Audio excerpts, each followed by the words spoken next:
મારું નામ અર્જુનભાઈ ટેલનામ લખવાણી છે અને હું મંદિરમાં અમરનાથ મહાદેવ મંદિરમાં મંત્રી તરીકે હતો.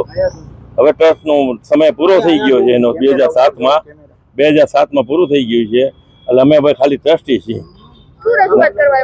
મંદિરમાં જે અત્યારે જે રીતનું હાલે છે એના માટે રજૂઆત કરવાની કે મંદિરમાં બહુ દાદાગીરી કરે છે અને આજુબાજુ વાળા લતાવાસીનો અમે ફાળો લઈને આ મંદિર બનાવેલું છે અને એ કે જે મારી માલિકીનું મંદિર છે ને એ રીતે રંજાડ કરે છે. એના માટે અમારી આ રજૂઆત છે.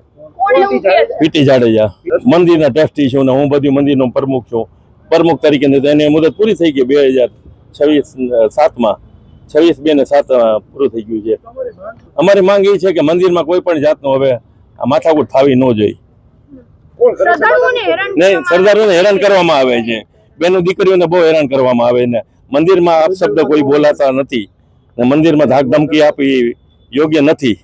એટલે એના માટે અમે આ રજૂઆત આમાં યુવા વર્ગે જે આરતી કરી છે એના હિસાબે 1500 થી 2000 માણસો આવતા થયા છે. પહેલા તો આરતી થતી એમાં તો 20 થી 25 માણસો હાજર નહોતા. તેથી આરતી થઈ, તેથી દાદાગીરી કરીને એ આરતી કરી. હવે આરપી ઓલા કેબી ઝાલાની ડીવાયએસપી છે એની આરતી હતી, એની હારે જો તમને અમારી શું હેસિયત છે એની સામે? અમારી એ જ છે કે હવે ચૂંટણી કરાવે ને એ રાજીનામું આપી દઈએ મંદિરમાંથી. એ પ્રમુખ તો હાલમાં છે જ નહીં, એ ટ્રસ્ટી છે અમારી જેમ. તો ચૂંટણી કેમ નથી કરાવતા?